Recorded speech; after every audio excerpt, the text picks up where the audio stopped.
Hello, and welcome to Submitted for Your Approval, the weekly card review show for Collective, the community-created card game. I am Stranger, your host and community ambassador, and this is our last episode. Given the uncertainty, well, not really uncertainty, surrounding the fate of the game, we have decided that this is going to be our last week. I don't think this is goodbye. For those of you who still know us on Discord, feel free to contact us anytime. And we have a server that we've started up if you are interested in just a general purpose gaming community. I'd like to welcome, for the last time, my faithful co-host, Grief. Howdy, folks. Don't make this so doom and gloomy, or else these people will never come back to your channel, me dude. And I'd also like to thank and greet Empty Folder. Hello, everyone. Okay. Now, guys, we're going to do something a little different. This is our last episode. We're going to be featuring just our top 5 cards from, like, the history of the game. Past, present, whether they got in or not. I think we all picked mostly cards that got in. I'm mostly going to be telling stories and just kind of, like, reflecting on things. And I know that Grief is going to be telling stories from, the old days. Yeah, because so I'm it's going to be a little different. Group. Note that if we didn't feature you here, we wanted to. It's just we had a very limited number of slots because we wanted to be respectful of your time. So I wanted to get the things started off with Johnston Deep. For those of you who don't remember, it's a 2-drop mine, 2/2 fish pirate from Osagarth with Unblockable. The reason I wanted, this is my 5th pick. I wanted to talk about this because this was from the Submitted for Your Approval Collective community created card collaboration, whatever, competition. And this was one of my favorite designs from it. I came up with the prompt, and this was involved with, so Asdrez was the one who finally took the prompt, and he got help with art from Dia. And I just really, really liked how this reflects kind of like Collective's wackiness, right? And how we had a sense of humor about ourselves, and we're always able to do stuff. And it just reflected just a lot of little work from some of my favorite creators, including the admin of Osagarth Mystic. What do you guys think? You guys have anything you want to say about this? I mean, it basically highlights most of our wacky bullshit, as you said, especially when you're taking silly little quips at very, well, mainstream / pop culture elements, being Johnny Depp. Yeah. Who didn't get that reference? I don't know how to help you and how you can get on how you can get out of that rock you're sleeping under.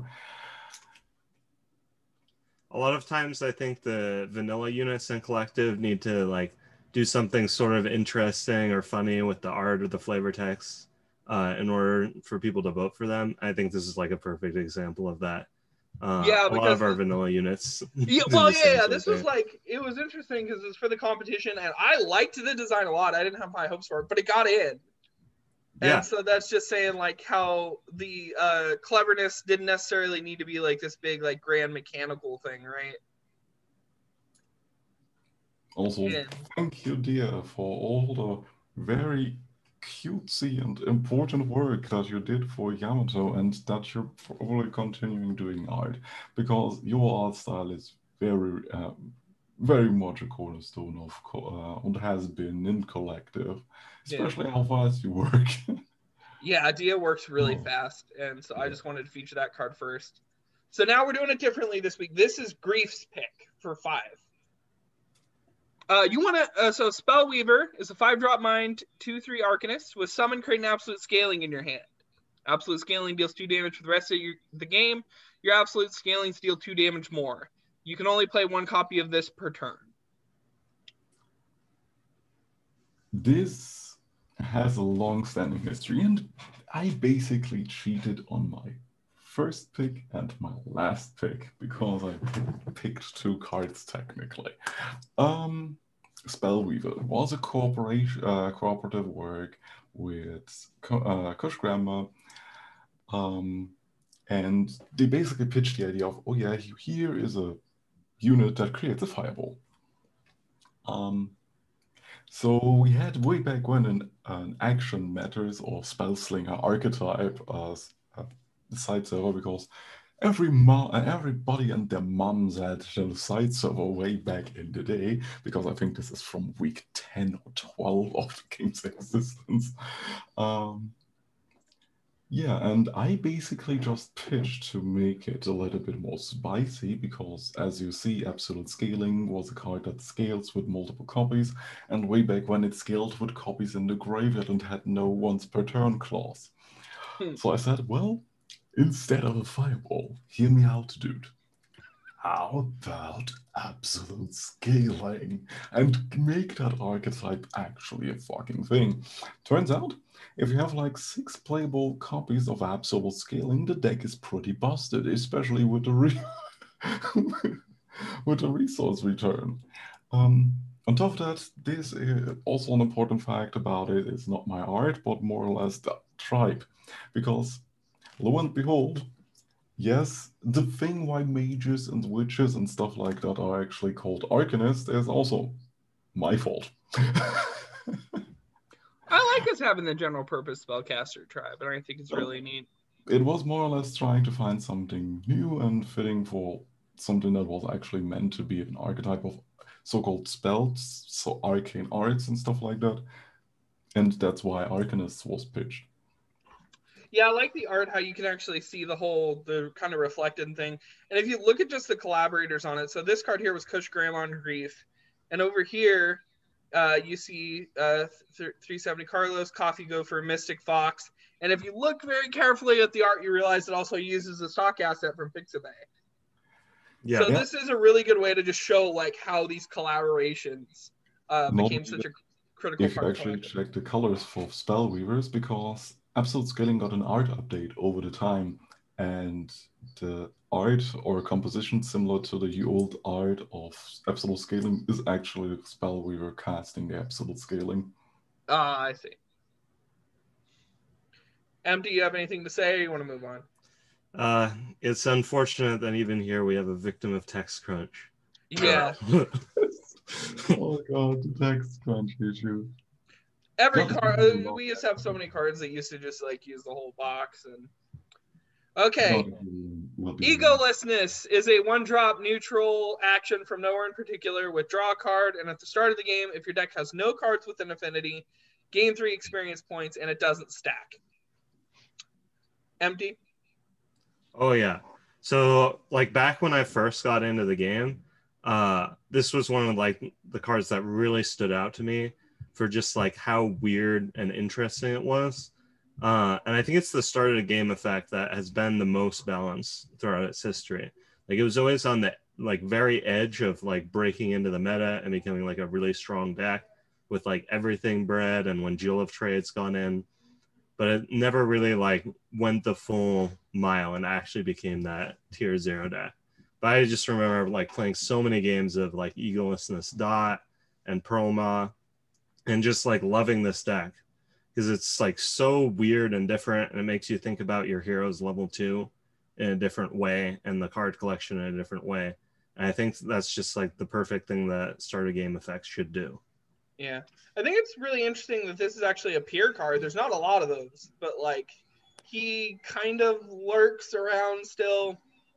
Ta and Go Chris both had long breaks and then came back. And this card, I mean, because the start of the game effects were, a lot of them were so impactful, and this one was kind of just sitting next to it. It sits out in memory. And you also, I didn't even notice this, the little dudes in the rocks here, or audience, or whatever it is. I just like how it's like a very serious, from Go Chris, it's a very serious art, and it's got the little goofy guys. Grief, you probably have something to say about this one. It's basically can basically only echo what Empty said in terms of deck building, and that Egolessness was always interesting as a card. On top of that, funny enough, history on Taha, we have a lot of cards that do similar stuff of game effects. Thanks to Taha, be it Egolessness, be it Penumbra, and so on. So his impact on how we build decks can be felt throughout the entire history of Collective, where he had a hand in, be it bonkers game-ending cards like unanswerable, untargetable prides, or the wacky imbalance ways of how we can basically do disruption with terror and stuff like that. So this is one of the more balanced things that he basically worked on. But yeah, big thank you to Taha as well. Yeah. Okay. Moving on to slot 4. So we're starting back again with me. So the last pick was empty. The Headless Headhuntress is a 4-drop neutral 1/1 Spectre Vampire Arcanist with Overrun, and it has +1/+1 for each different tribe in your graveyard. So I remember that Puavka wanted to see some. It's always interested in seeing some more diverse deck types, and so they donate these arts with hopes that someone would come up with a design. And this is actually a recent card, like it just got in. But for me, I kind of wanted to talk about how I love seeing these different directions and these other things that maybe not even would work well in a TCG, in a paper TCG. And I just love the ingenuity and the stuff like that. I wanted to see, and I've seen a little bit, people were playing around with this menagerie deck of having all these different tribes. And I was just kind of wondering what kind of thing it could have became. And I was so excited to see these pieces finally coming together. And it's a little sad, I think, that I don't know if we'll ever see that, we won't see that come to fruition. Anyone else have anything they want to say on this? The Dragon Sheep Bear Tusk Knut is sitting in the corner and crying his eyes out. But yeah, shout outs to Pop and Vujek. Basically, Pop having created some of the best artworks we ever had in the game. And Vujek, thankfully, always overstepping his boundaries in terms of designing cards, because just for shits and giggles, and both still participating very often in the more competitive or constructed aspect of the game. And I will surely will always remember the extraordinary amount of discussion when 2 Polish members of the community just for hours on end shit talk themselves.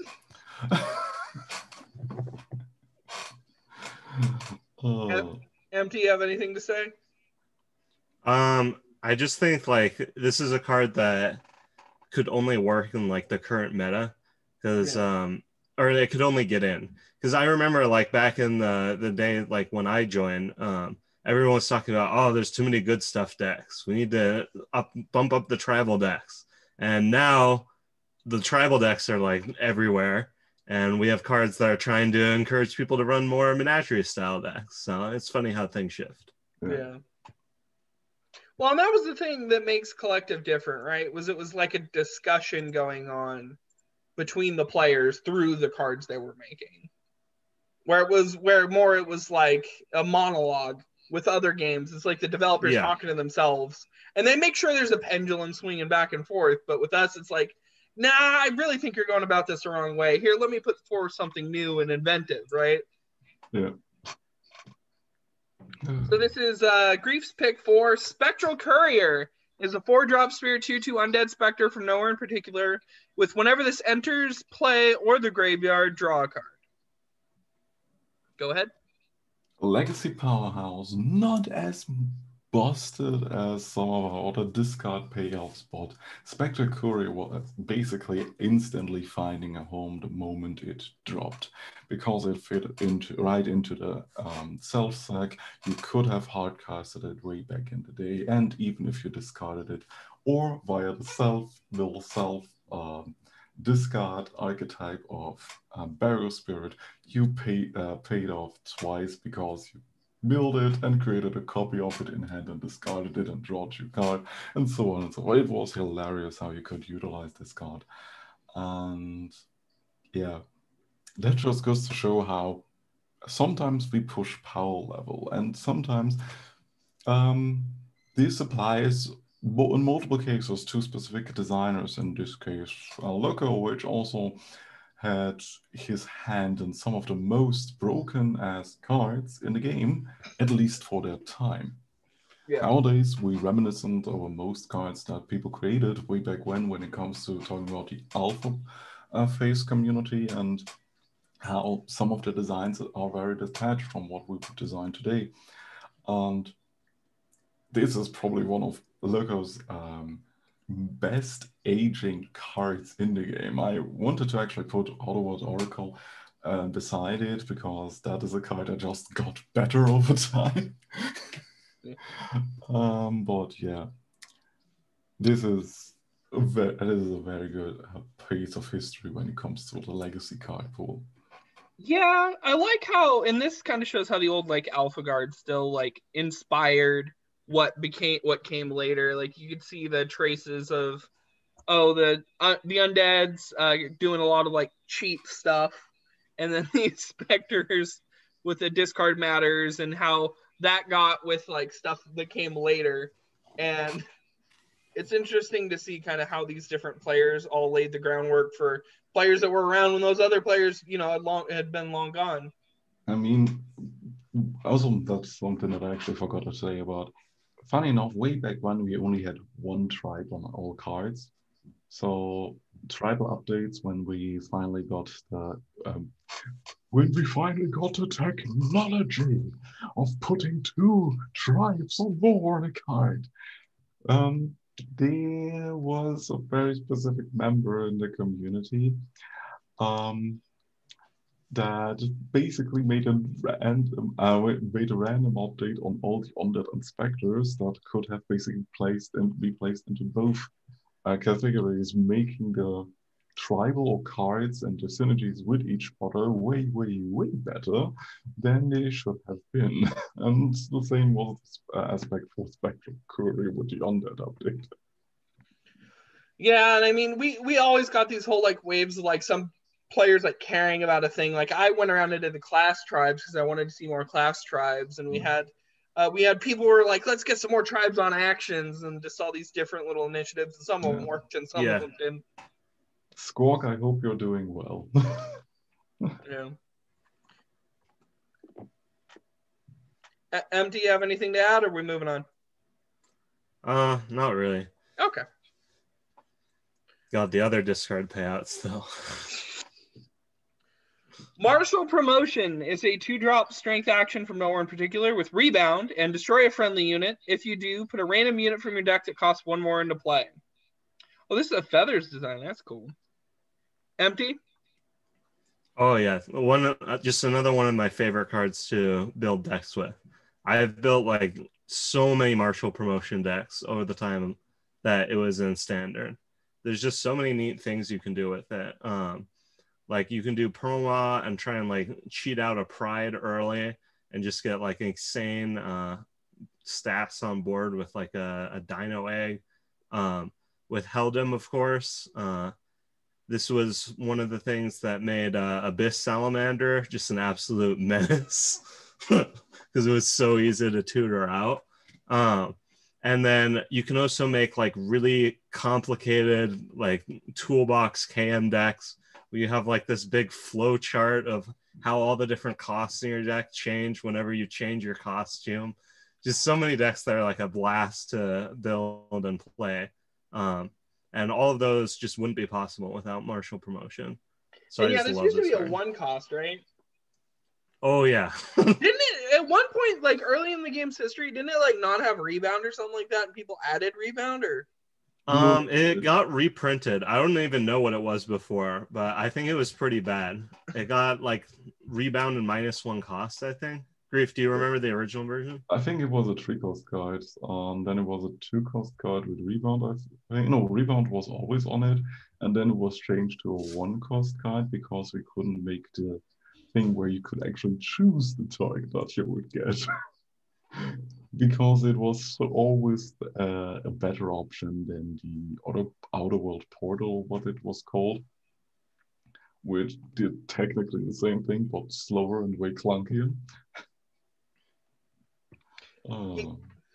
Yeah, you gotta love the like the whole like all the cross-referencing stuff, like how we have. I think this is both Nice Name Droop, or no, Dr. Corny was the Thrifty Fishing piece, right? Exactly. On the topic of Nice Mandrew was one of our way oldest artists when it came to the Alpha community. they even showed me the ropes when I tried to work with an art editor. That's how freaking long that is, because I even got tips when I worked on the Shikar art. This was more or less a representation of the cards that were payoffs due to sacking them into martial promotion, which was the chicken with the, which was the rocket chicken. When it died, it dealt damage. Corn sadly eludes me when it comes to the effect, but yeah, Niceman Drew was pretty good when it came to referencing other cards and how composition works. Holy hell, and that with an art editor that was more archaic than it is now. We didn't even have layers. You couldn't even save the layers. Yeah, we have people like going back like crazy, like do things like this gradient. The amount of effort that people had to go through to do those kind of things with the old art editor before the upload system came up. Part of Discord. Yeah. Okay, so this is slot 3, starting with my pick. I wanted to talk about Green Man, which is a 1-drop neutral 1/1 plant golem from nowhere in particular. With entrance, gain +1/+1 for each allied Green Man that has entered play. So, for those of you who don't know, I'm a big fan of neutral cards. But the reason I want to talk about this card was, from what I'd heard, this had actually been importing a card from another game that I never played, Hearthstone. But doing it in our own collective fashion, right? And what I love that kind of came out of this was I remember a lot of people who were throwing around making this deck. It's neutral, so it could have gone into a lot of affinities. And people were trying to like say, oh, let's borrow this stuff from this other game. And that worked to get Green Man in. But a lot of the cards they were trying to pull in didn't.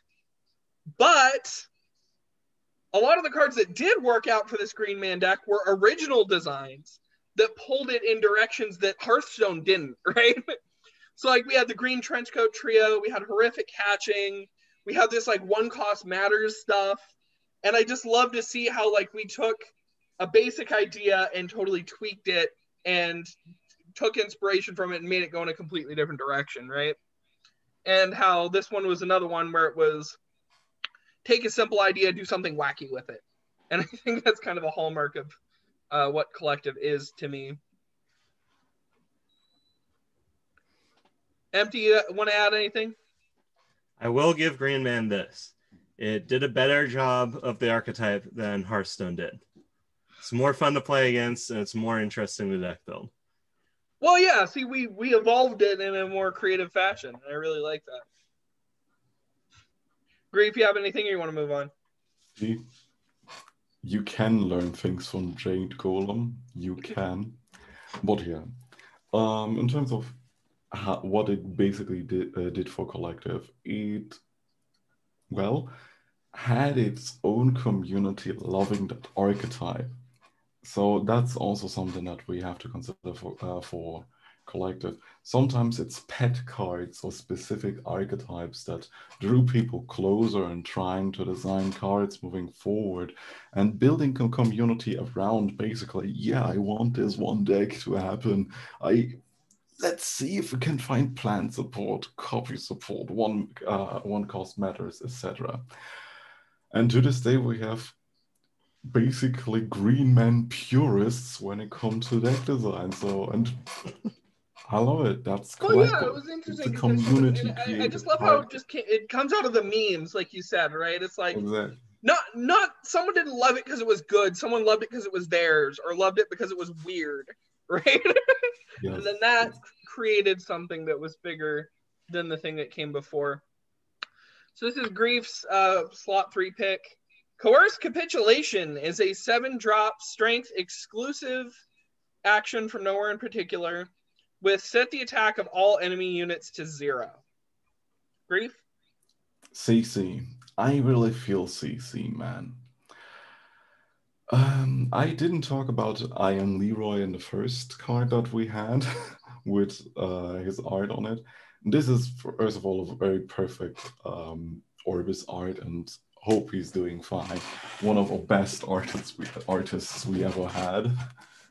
And most people will agree with that.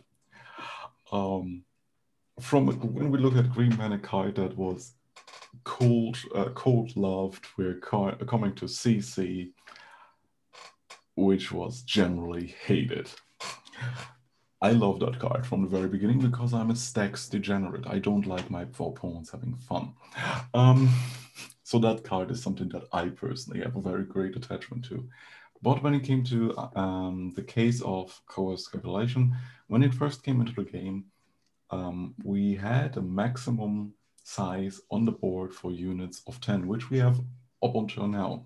The problem was, when that board was full, you couldn't sacrifice units to make space when you played another unit. So you could actually get locked out of your board. And the original effect is the same as you see here. Same cost, etc. Issue is, now both players, due to a combination of a 6 and a 7 cost card, had in the old system locked their board at 0 tech and couldn't progress any further. And that was the entire game plan. Because you locked your opponent out of doing anything and countered their potential ways of dealing with the board and just either milled them out or used burn spells. Because you're playing red with Eldam and therefore, I think even Perlma in that case, way back when. But I can't really remember if she was a thing or not. But so much for that. Problem is that it became such a polarizing issue where it drove away I Am Leroy from the community. Even going as far that Nick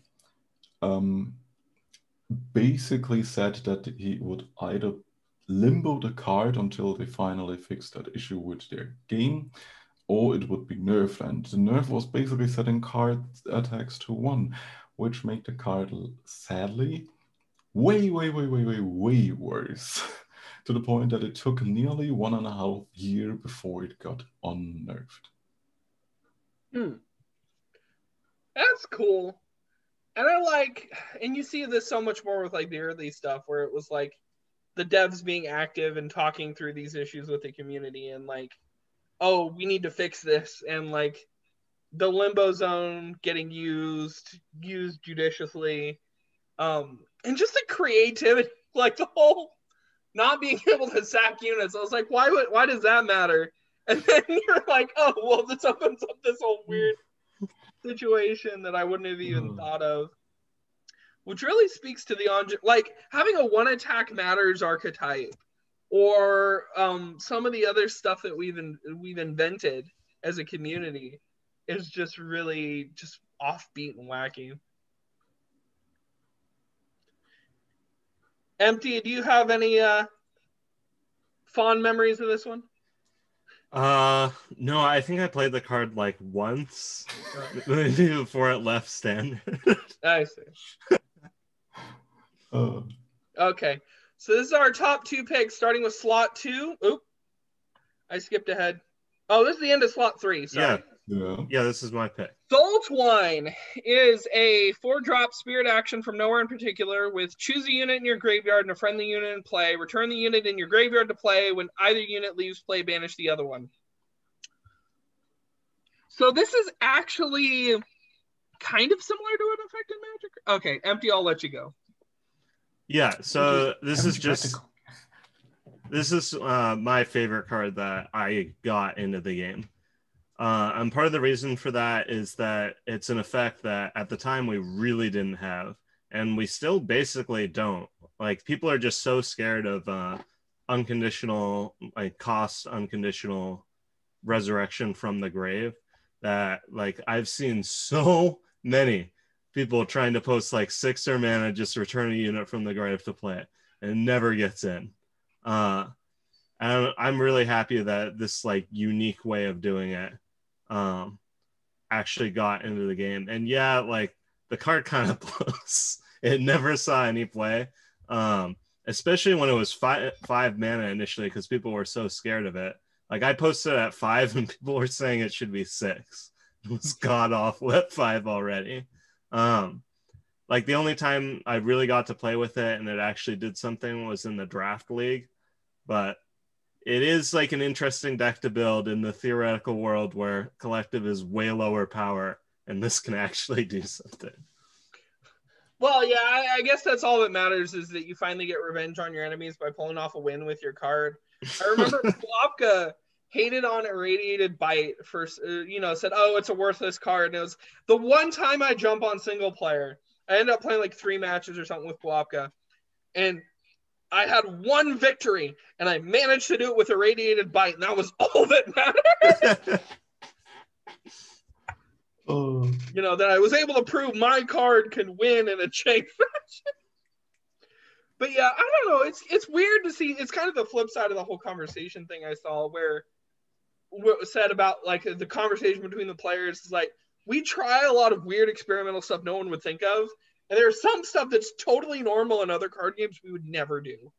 Yeah, that's true. This is worse than Zombify and Magic, and Zombify is at 4.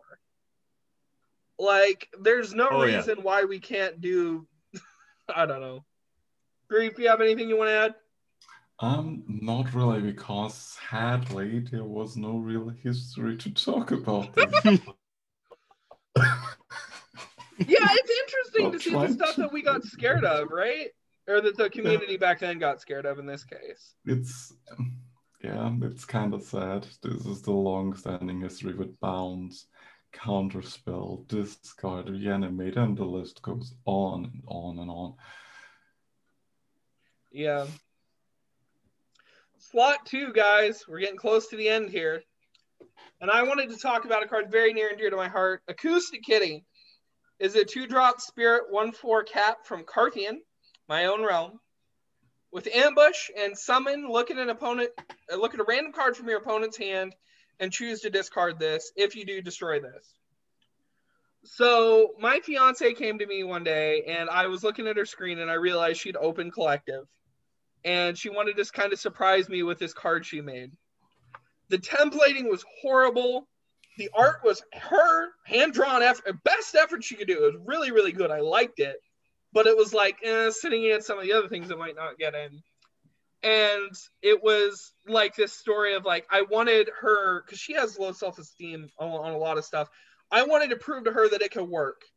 And I fought so hard for this card. I ended up getting a $60 commission from an artist.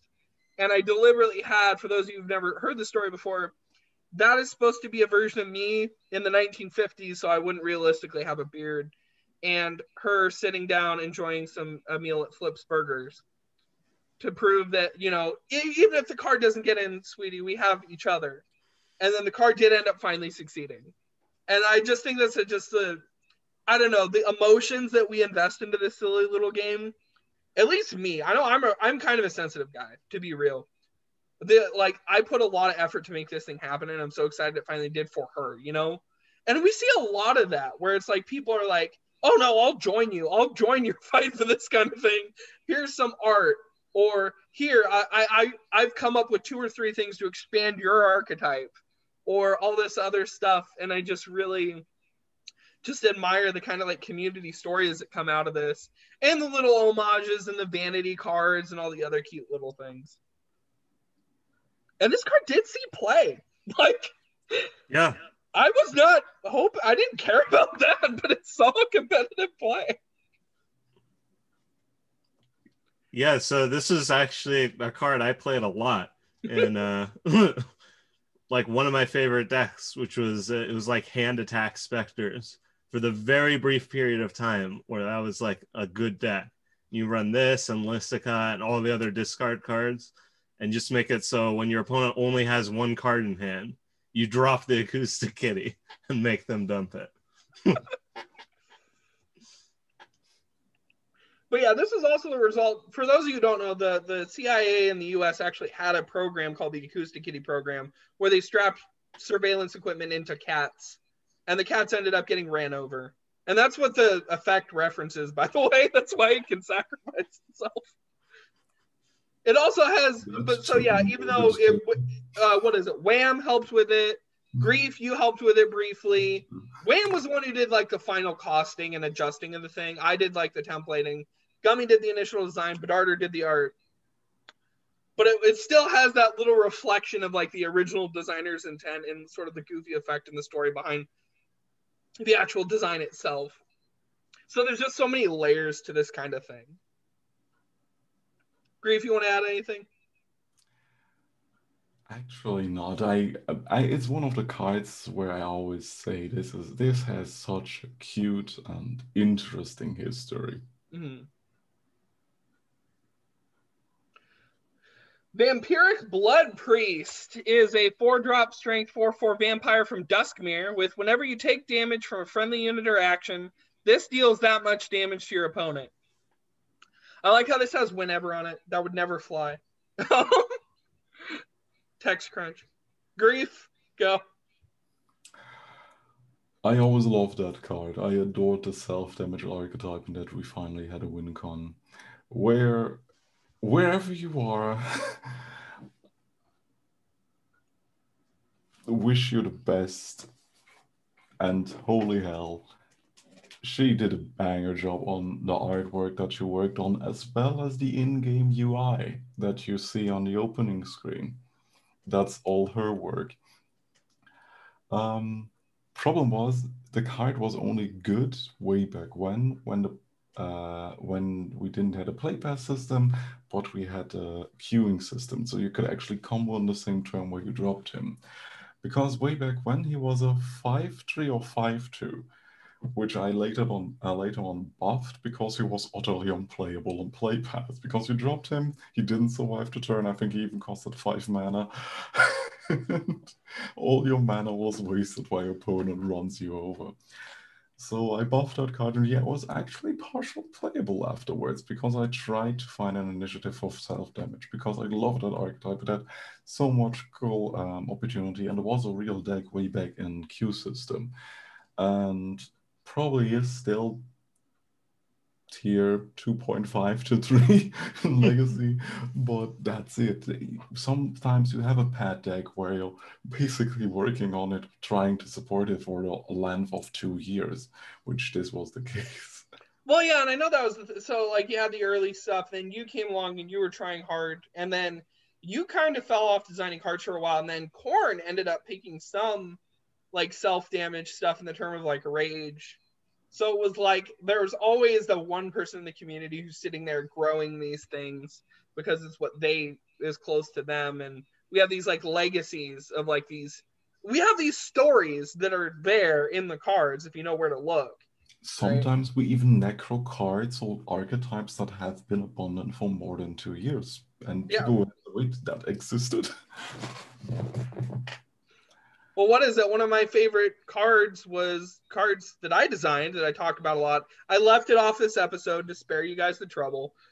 Mass of Many was me talking with Tom Sonic about these idea of making these mutants, and we were talking about then I came upon like radioactive mutagen, which already did what I was trying to do.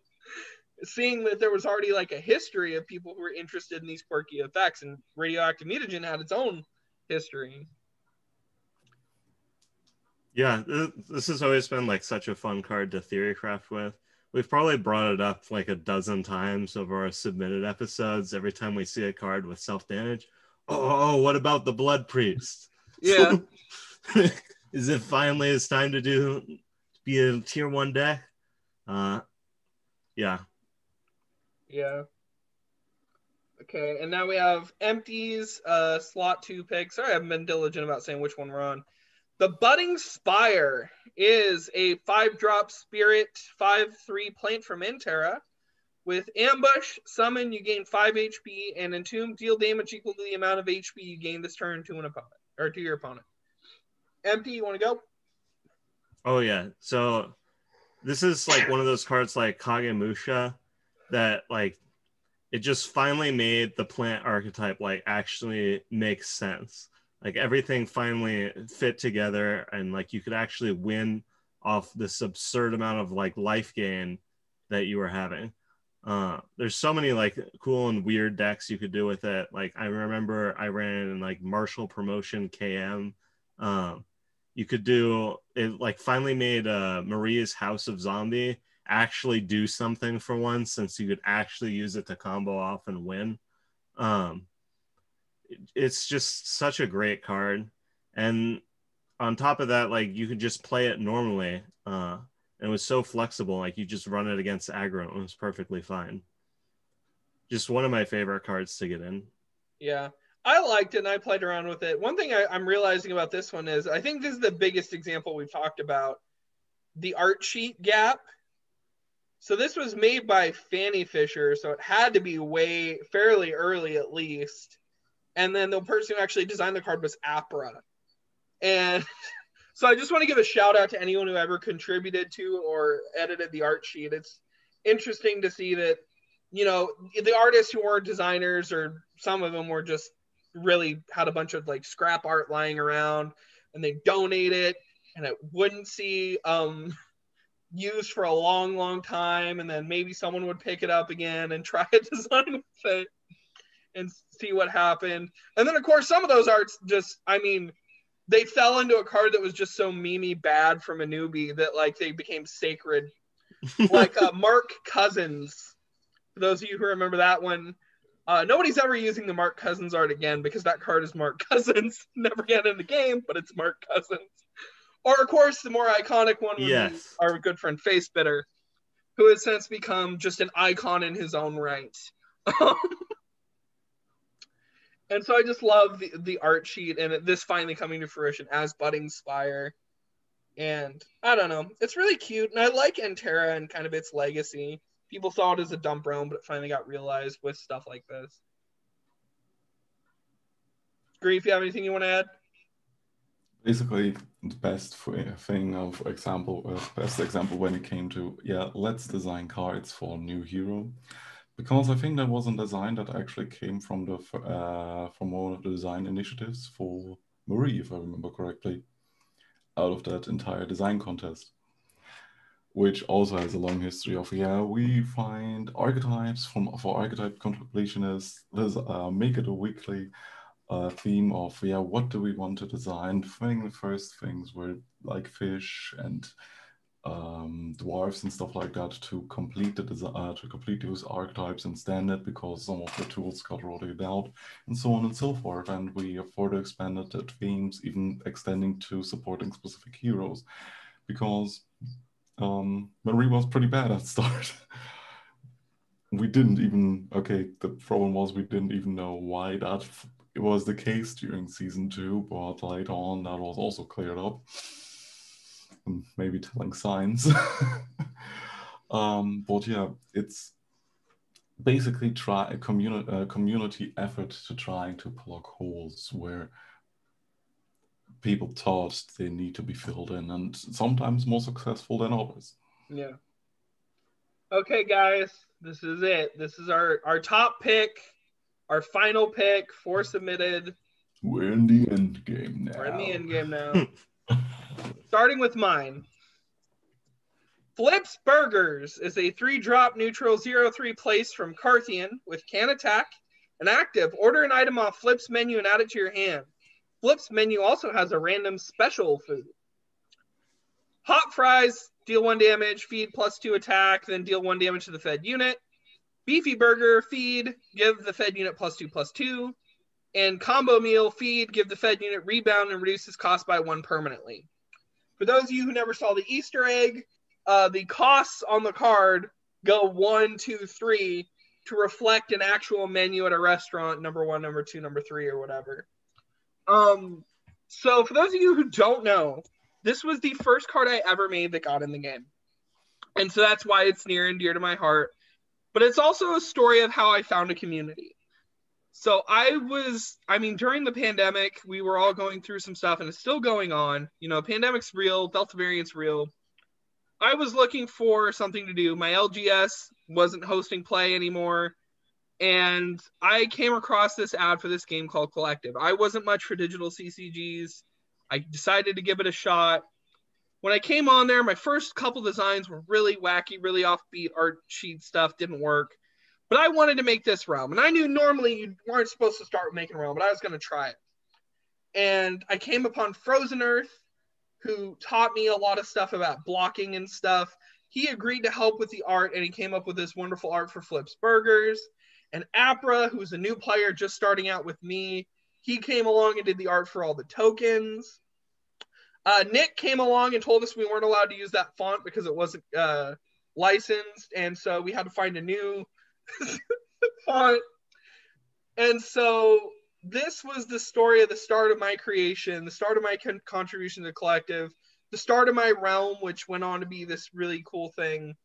And it's just kind of my escape from the pandemic and the really, really lonely times I went through started, I think, a lot with this card. And it's funny how people were very thinking it was so underpowered, and then it ended up being such a powerhouse. I am not a competitive player. This card saw competitive play, had to go through a bunch of nerfs, but it still kept the 1, 2, 3 thing that mattered to me. A lot of people never noticed that the fries were actually melting, and that the references in the flavor text indicated that Carthian was about to become this really cool thing. And so I just really liked kind of this was my start, you know. Yeah, this is definitely a card with a storied history. I remember the Flips Burger tournament where the final match was 18 copies of Flips Burgers. Oh god, risky, and the flips combo. Yeah, the funny thing is the best answer for the flips combo was to have your own burgers in play, so you could have a bunch of pings waiting off the price. Oh my god! Really fun tournament, actually. But yeah, it's like, I mean, it's a really wacky and fun card. Like, it really shows off what Carthian is all about. And yeah, it had some balance problems, but man, I'd be lying if I didn't say like this made for a ton of fun games. Yeah. Mistakes do happen. Everyone thought this card was cute, but yeah, probably single player fast food. No one actually had read the cards thoroughly enough to judge the impact. Spoiler, I didn't either. None of us did. To the point where, yeah, you could combo of people turn 4 to 5 and instantly killed them with Ronin combos, with other bullshit that were Ronin adjacent. You had setups with bounce and infinite combos, regardless of if it was fries, if it was combo meal, even beefy burgers sometimes soft play, and it was considered the worst option of the trade. And that's not even going to the point where you have to consider Flips Burgers costed 1 way back when. It was 2. It was 2. It was 2. It was 2. It was a 2 mana 04. It was a 2, but it was an 04, yeah. Yeah. I think I nerfed this card like 2 to 3 times just to get it somewhere right. And holy shit, this card was fun as hell. Goes to show that some of our most powerful cards, funny enough, were places. Yeah. But wine and burgers. Okay. Now, Grief wanted to do something a little unconventional, and I decided to allow it. He actually wanted to talk about 2 cards together as his first pick, so I'll be bouncing back and forth between them. The Stranger is a 4-drop, mind 4/3 Nightmare from Walnocked. With whenever a card is put from your deck into the graveyard, your opponent may choose to pay 2 life, or a copy of the unit card is created in your hand. And the Dreamer, which is a 4-drop mine, 4/4 Nightmare Lord from Walnocked. At the end of the turn, if you have no cards in your deck, you win the game. And when this is milled, mill 2 non-legendary Nightmare cards. If you do, return this to your hand. Grief? Selfmill and Walnacht and the Nightmare Carnival is a bittersweet tale of my design history and collective. The string, be it the lore, be it the art, be it the gameplay style. I've worked my freaking ass off to get this where it is now. And I'm glad for all the support that I got over the years. And all this entire archetype started with this stranger. One of the most iconic characters in the lore void, and one of the first stepping stones on actually getting self-mill as an established archetype in collective. And oh boy, was this a chore to chew through, because of discussions regarding the playstyle, discussions regarding the balance of the payoffs, discussion regarding the affinities, the tribals, and so on and so forth, even down to the wording. And lo and behold, my stubbornness paid off. I'm what's now placed at a 5th or 6th place with in terms of the size of the realm. And even stranger, while not good, was playable in a meme self-mill deck with the Tyrant. And all this led up to the first legendary of the realm, and probably one of the most, and I'm not wanting to toot my own horn too much, but I think it's one of the cards that usually new players stumble over in terms of being iconic and trying to build a deck around. The Dreamer.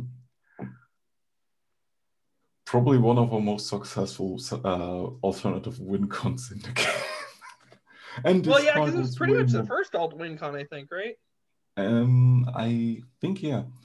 And spoilers, this card, similar to most of my other cards, was way more busted in the first iteration. Ever heard of Sinister Serpent from Sinister Serpent of Yu-Gi-Oh? This was worse. This was hand drawn in the card creator. This has sprung the idea of Lunatic making a off-branch degenesis realm that was basically created by the Dreamer, and this was a win condition for self-mill, speed self-mill decks that try to slam it hard on the board and cut quickly. You got rare material decks that had this as an alternative win condition. People later down the line used it as a toolbox to mill other nightmare cards that had triggers of self-milling and stuff like that. This was basically my magnum opus. And if it comes to my favorite cards in the game, it's hard not to actually mention Dreamer. And I think in terms of iconic cards, it's hard for other people not to mention this card.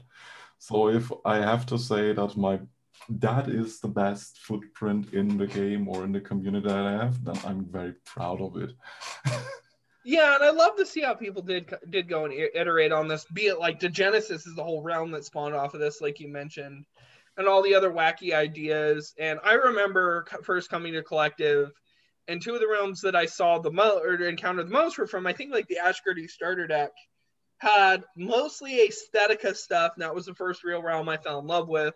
But also it had all this Walnock stuff going on, and I liked kind of like the dark, like twisted fairy tale style art and so this was like one of the first things that really drew me to the game, was just the wackiness from seeing two realms like Walnock and Aesthetica just sitting next to each other, right? And these kind of realms that you don't see any kind of card game that would really touch both. You see one that would maybe touch one, maybe touch the other, and just kind of how that developed.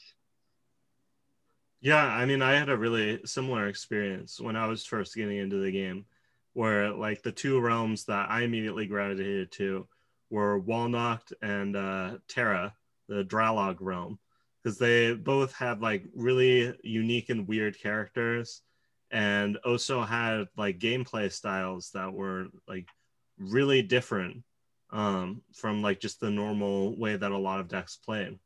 And I think that's really cool that you, Grief, like went ahead with something that like wasn't really established at all, like making that archetype out of nothing, basically. Yeah. And that's kind of the story with a lot of these. And now for... Thank you to all the people who ever worked with me or on that realm for Valna. Thank you to all of you. And now, for one final pick, we have Dead and Gone. Is a 3-drop neutral action from nowhere in particular, with choose to play Dead or Gone if you have enough available mana.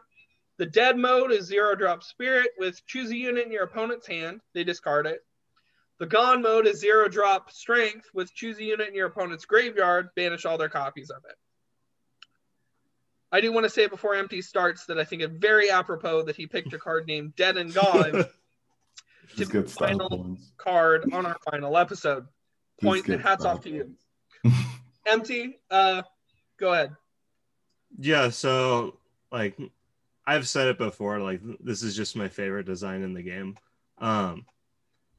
Like we get so few actually, and especially at the time, like hand manipulation effects. So like, man, I'm so glad that Tahazar like really made like one of the best design ones I've seen in like any card game, honestly. It's just such a versatile card. It's so much fun to play. Like I just would put this into every single deck I made, like 2 or 3 copies. Because it was so nice to have a way to actually like manipulate your opponent's hand. And then of course the Gone mode, which is like, I think a much more fair design for a consign effect, since you actually have to like kill the unit or make them discard it, since the card plays so well into itself, which is one of the things I love about the design. Or if you're running mill and running this off affinity, like I just think it's like a flawless design. Yeah, and like this kind of thing, I loved how much attention people gave to like these split cards and this stuff. And yeah, there's also doing things that you can't do in a TCG, because that's where most of my experiences were. I mostly play paper games, and so seeing these kind of wacky effects that would do stuff like automatically search your opponents, and filter through and do all that. Also, like this is another really good example of using the art sheet really well. Yeah. Taking 2 like completely separate arts and turning them into a split card. And yeah, I mean, that's the story of Collective, is people building stories off of other people and building off of other people's stories, or making their own and seeing someone else continue it. Art sheet's a great example of that, and this card's a cool example of that, I think. And I mean, the one thing, what was it? The middle divider here was actually a General Cat thing, right? Yeah. And so technically there's a third artist on here, and we're going to acknowledge you, General. It's so sad. There are so many people I wish I could have featured on this episode. Yeah. General, thank you for making that little divider, because that encouraged all these other cool, wacky split designs. And I just love all these ideas that we ended up coming up with. Grief? Dead and Gone. One of the best disruption cards ever designed, but when it comes to the faction in Collective that always was pushing for, we need more interaction, or else this meta goes to shit. Tahazar was always on point with trying to figure out ways, inventive and practical, to actually tackle that need. Much to the chagrin of some players, because holy hell, this card shits on token decks, aka flames. Yes, I remember the flame update, and then it came around, just completely screwed them later. Yes. Sorry, Gentle Cat. I know you like the flame archetype and hated the fleeting update on flames so they don't hit the graveyard, but for the other 70% of the player base who wanted to play that deck, that was basically the saving grace, because Dead and Gone the Gone mode basically nuked them from orbit. This is such a good tech card for a game that, sadly, with its tournament scene, which was semi non-existent, never really got the best light of day, considering that it's purely a designed card for sideboards, or better suited for a sideboard format, but designed in a way due to the split effect and so that you could actually also use it in a ladder format. So Dead and Gone always shifted in and out depending on the needs of the meta game. And I think nowadays it would have also fitted in quite nicely, seeing how much we try to abuse the graveyard nowadays and have uninteractive combos in hand. One of the better legacy disruption tools we ever had in the game. Yeah. So I'm gonna cut the share and we're gonna move to final thoughts. So yeah, guys, like it or not, seems to be the case right now. We're waiting for the announcement that this is it. I love this game. I love this community. This is not goodbye for me. I do plan on keeping this channel going.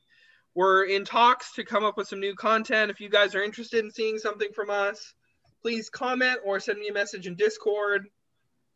Like I said, we got a server together where we're hopefully going to be posting these things as more stuff develops.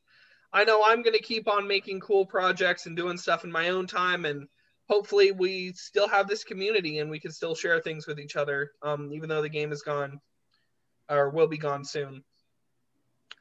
Thank you, Grief, from episode 1. You were there to support me, and originally I was debating always having a rotating guest, but since the first episode, I was just like, this is a voice we need to hear from, not only because your voice sounds amazing, but also because you just had so much to add to the discussion. And Empty, thank you again so much, because I know we got you on a little bit later, but you always wanted to have this sort of means to interact with the community. I'm glad I could give that to you, and I'm glad I could also have you in here on this discussion. And you are a lot easier to make laugh than Grief, which allowed somebody who would laugh at my corny jokes during these discussions. So thank you both. So yeah, like, comment, and subscribe. Tell me what you think we should do next, if this channel should keep going. And it's been great. Also, tell us about your favorite 5 cards or 3 cards or even 1 card down in the comment section. Oh, and for those of you who you didn't mention, I'm just going to give a couple shout outs off the top of my head. Magneter, newer players, Dead Zone, The Zinker. entire alpha player. We talked a lot about the alpha players, but like Zinker, Ace, we talked a little bit about Apra, but they're a Mystic. There were so many players. I want to let you know we would have featured you all if we could. Hanoi, JTAD. We wanted to, we just, all of you guys meant something to us in the cards you designed and the discussions we've had together. Entropic Mage, and we wish we could have featured you all, but there's only so much time. So for now, goodbye. Goodbye. See ya, folks.